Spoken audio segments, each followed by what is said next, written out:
نومولود بچے کے رونے کی آواز تھی۔ بدھ بخشوؤں نے ایک دوسرے کی طرف دیکھا اور پھر ان کی نظریں آواز کے تعاقب میں دوڑ پڑیں۔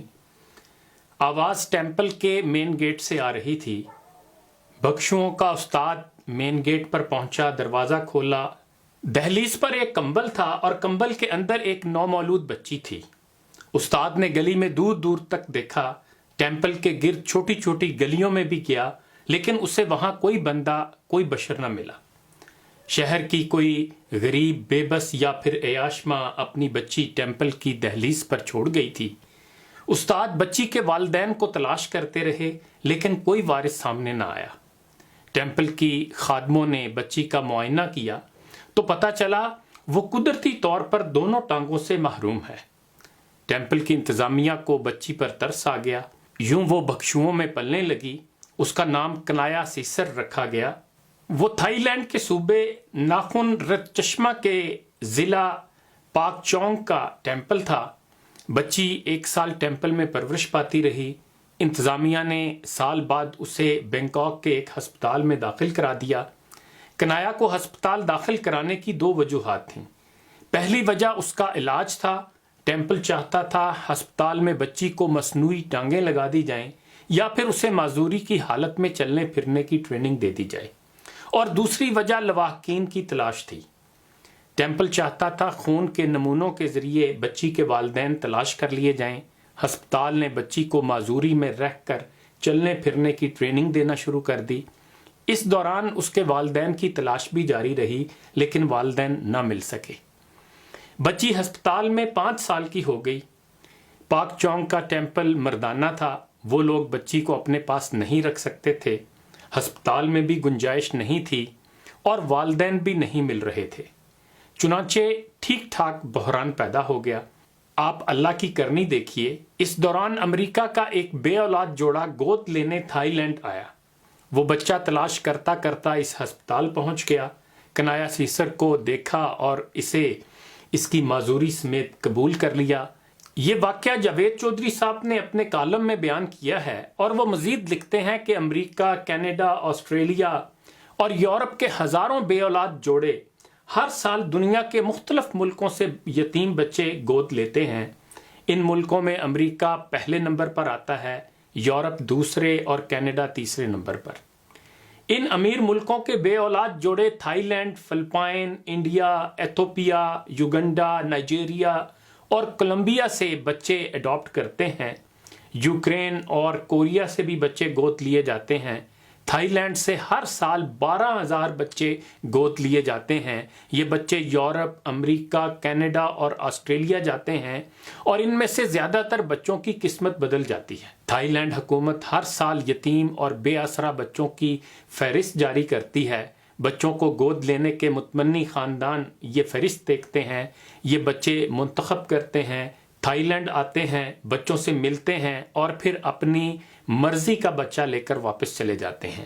ان بچوں کے پاس دوہری شہریت ہوتی ہے۔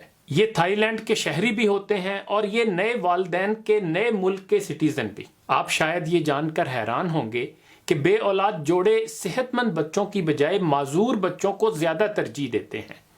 اس کی 2 وجوہات ہیں۔ پہلی وجہ ذاتی اور دوسری سرکاری ہے۔ بے اولاد جوڑے معذور بچے کی پرورش کرتے ہوئے اپنے آپ کو زیادہ والدین محسوس کرتے ہیں، اور دوسرا ترقی یافتہ ملکوں کی حکومتیں معذور بچوں کو بے شمار سہولتیں اور رعایتیں دیتی ہیں۔ یوں والدین کے اخراجات کم ہو جاتے ہیں، چنانچہ یہ لوگ معذور بچوں کو ترجیح دیتے ہیں۔ ہم کنایا کی کہانی کی طرف واپس آتے ہیں۔ امریکی جوڑے نے اسے پسند کیا اور یہ 5 سال کی عمر میں امریکی ریاست ایریگون کے شہر پورٹ لینڈ پہنچ گئی۔ کنایا کے نئے والدین نے اسے اسکول میں داخل کرا دیا۔ بچی نے آنے والے دنوں میں پورے شہر، پھر پوری ریاست اور آخر میں پورے امریکہ کو حیران کر دیا۔ یہ نہ صرف چند ماہ میں امریکی لہجے میں انگریزی بولنے لگی، بلکہ یہ بچوں کے مقابلے میں 100 گنا باصلاحیت اور باہمت بھی نکلی۔ اللہ تعالیٰ نے اسے والدین، بہن بھائیوں، گھر، وطن اور ٹانگوں سے محروم کر رکھا تھا، لیکن اس میں football, swimming, skateboarding, tennis, rugby, wrestling, break dancing اور ماڈلنگ کا بے تحاشا ٹیلنٹ تھا۔ یہ ویل چیئر پر بیٹھ کر کھیلتی تھی اور کمال کر دیتی تھی۔ اس نے اسکول اور پھر کالج میں 100، 200 اور 400 میٹر ریس میں پہلی پوزیشن حاصل کی۔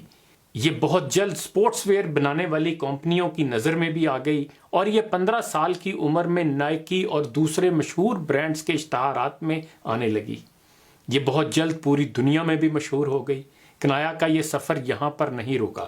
کنایا کی عمر اس وقت 23 برس ہے، لاس اینجلس میں مقیم ہے۔ یہ معذوری کے باوجود ماہانہ $30,000 کماتی ہے، آزاد اور خود مختار زندگی گزارتی ہے، اپنے والدین کی خدمت بھی کرتی ہے اور اس ٹیمپل کو بھی رقم بھجواتی ہے جس نے اس کی ابتدائی زندگی کو سہارا دیا تھا۔ یہ جب ویل چیئر پر باہر نکلتی ہے تو لوگ اسے مڑ مڑ کر دیکھتے ہیں۔ یہ اس کی معذوری اور ہمت دونوں پر حیران ہوتے ہیں۔ کنایا کا کہنا ہے، میرے جیسے معذور لوگ اس دیکھنے کو طرز کی نظریں سمجھتے ہیں، جبکہ میں اپنے آپ سے کہتی ہوں، سویٹ کنایا، تم ایک سیلیبریٹی ہو۔ یہ لوگ تمہیں سیلیبریٹی سمجھ کر دیکھتے ہیں۔ اس کا کہنا ہے، لوگ آپ کے بارے میں کیا سوچتے ہیں یہ اہم نہیں ہوتا، اہم یہ ہوتا ہے آپ زندگی کے بارے میں کیا سوچتے ہیں، آپ زندگی کو کس نظر، کس اینگل سے دیکھتے ہیں۔ ہماری زندگی ہے، اس کا ہر لمحہ ہماری امانت، ہماری جائیداد ہے۔ ہم اس جائیداد، اس امانت کو کس طرح استعمال کرتے ہیں یہ اہم ہوتا ہے۔ اس کا کہنا ہے، ٹانگیں اللہ کی نعمت ہیں، انسان ٹانگوں کے بغیر ادھورا، نامکمل ہوتا ہے، لیکن یہ ٹانگیں آپ کی زندگی کو محدود بھی کر دیتی ہیں۔ آپ زندگی اور اس کے فاصلوں کو اپنی ٹانگوں کی لمٹ سے ناپتے ہیں، لیکن میرا ماٹو ہے، نو لیگز نو لمٹس، یعنی ٹانگیں نہیں تو فاصلوں کی قید بھی نہیں۔ چنانچہ میں خود کو لامحدود سمجھتی ہوں اور میں ہر وہ کام کرتی ہوں جس سے ٹانگوں والوں کو ان کی ٹانگیں روک لیتی ہیں۔ ٹانگوں والے اپنے لیے اسکائنگ، ریسنگ، فٹ بال، سوئمنگ، ٹینس، رگبی، باسکٹ بال، بریک ڈانس، ماڈلنگ اور مونو اسکائنگ میں سے کوئی 1 یا 2 گیمز پسند کرتے ہیں۔ یہ پوری زندگی صرف 1-2 کھیل کھیلتے ہیں، لیکن قدرت نے کیونکہ مجھے ٹانگوں کی نعمت سے محروم کر رکھا ہے، چنانچہ میں خود کو لامحدود سمجھتی ہوں اور میں تمام کھیل بھی کھیلتی ہوں اور ان میں پوزیشن بھی حاصل کرتی ہوں۔ اس کا کہنا ہے، لوگ معذوروں کو اسپیشل پرسنز کہتے ہیں۔ ہم لوگ واقعی اسپیشل پرسن ہوتے ہیں۔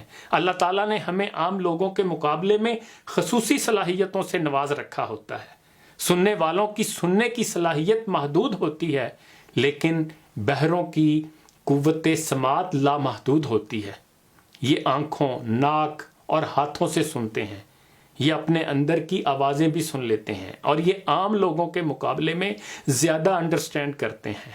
بولنے والے لوگوں کے پاس لفظ محدود ہوتے ہیں، یہ ان محدود لفظوں کے ساتھ اپنا مافی الضمیر بیان کرتے ہیں، جبکہ گونگوں کے پاس ابلاغ کی کوئی حد نہیں ہوتی۔ یہ اشاروں، جسمانی حرکتوں، ڈانس، حتیٰ کہ سر کے بالوں کے ذریعے بھی بول سکتے ہیں۔ یہ آنکھوں سے بھی کمیونیکیٹ کر لیتے ہیں اور ٹانگوں والے تھک جاتے ہیں، یہ راستے میں سستانے پر مجبور ہو جاتے ہیں، جبکہ میرے پاس ٹانگیں نہیں ہیں، چنانچہ میں تھکتی نہیں ہوں۔ میں ایک لامحدود سفر پر رواں دواں ہوں اور میں یہ سفر مکمل کر کے رہوں گی۔ ہمارے پاس زندگی کی بے شمار تعریفیں، بے شمار تشریحات ہیں۔ ہم لوگ زندگی کو مختلف زاویوں، مختلف اینگل سے دیکھتے ہیں۔ ان اینگلز میں کنایا کا اینگل، یعنی زندگی کے بارے میں کنایا کا زاویہ بھی شامل ہے۔ ہماری صلاحیتیں، ہماری نعمتیں اور ہمارا مکمل جسم ہو سکتا ہے ہمارے راستے کی سب سے بڑی رکاوٹ ہو۔ ہم نے ہو سکتا ہے فاصلوں کو، قدموں، آوازوں کو اپنی قوت سماعت اور کمیونیکیشن کو 200-250 لفظوں تک محدود کر رکھا ہو۔ یہ سہولتیں ہو سکتا ہے ہمیں محدود کر دیتی ہوں، اور یہ بھی ممکن ہے اللہ تعالیٰ ہم میں سے بعض لوگوں سے یہ نعمتیں، یہ سہولتیں چھین کر انہیں اسپیشل بنا دیتا ہے، یہ انہیں لامحدود کر دیتا ہے۔ ہم زندگی میں جس حادثے، جس ڈیزاسٹر کو اینڈ آف دا ورلڈ سمجھتے ہیں، ہو سکتا ہے وہ ڈیزاسٹر، وہ حادثہ ہمارے لیے نئی دنیا کا نیا راستہ ہو سکتا ہے وہ ہمیں لامحدود صلاحیتوں، لامحدود کامیابیوں اور لامحدود خوشیوں تک لے جا رہا ہو۔ زندگی میں ایک کنایا کا زاویہ بھی ہے۔ ہم میں سے ہر اسپیشل انسان اس زاویے پر چل کر خود کو لامحدود اور اسپیشل بھی ثابت کر سکتا ہے، اور عام لوگ بھی زندگی کے حادثوں کو اپرچونٹی بنا سکتے ہیں۔ اگر آپ امیر سے غریب ہو گئے ہیں یا آپ جاب لیس ہو گئے ہیں تو آپ کنایا کے اینگل سے سوچئے. ہو سکتا ہے آپ کی جاب، آپ کی عمارت نے آپ کو محدود کر رکھا ہو، یہ آپ کی ترقی کی راہ میں سب سے بڑی رکاوٹ ہو، اور ہو سکتا ہے قدرت نے یہ رکاوٹ ہٹا کر آپ کو لامحدود کر دیا ہو، آپ کو ترقی کے راستے پر ڈال دیا ہو. آپ زندگی کو ایک بار کنایا اینگل سے بھی دیکھیں. ہو سکتا ہے یہ اینگل ہی زندگی کا اصل اینگل ہو. اٹھ باندھ کمر کیا ڈرتا ہے، پھر دیکھ خدا کیا کرتا ہے. انہی گزارشات کے ساتھ اجازت چاہوں گا. اپنا خیال رکھیے گا. اللہ حافظ.